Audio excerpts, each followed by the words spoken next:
হযরত আব্দুল্লাহ ইবনে ওমর রাদিয়াল্লাহু তাআলা আনহুকে কবিরা গুনাহ সম্পর্কে প্রশ্ন করা হলে তিনি বললেন, কবিরা গুনাহ 9টি। 1. আল্লাহর সাথে শরীক করা। 2. ইচ্ছাকৃতভাবে কোনো মুমিনকে হত্যা করা। 3. জিহাদের ময়দান থেকে পলায়ন করা। 4. সতী সাধবী নারীর উপর মিথ্যা অপবাদ দেয়া। 5. এতিমের সম্পদ খাওয়া। 6. সুদ খাওয়া। 7. পিতামাতার অবাধ্য হওয়া। 8. জাদু করা। 9. হারামকে হালাল মনে করা। মুস্তাদরাকে হাকিম, প্রথম খণ্ড, পৃষ্ঠা 59।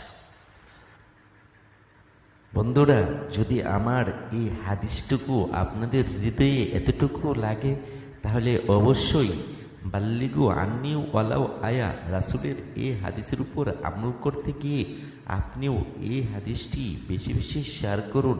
আর হ্যাঁ,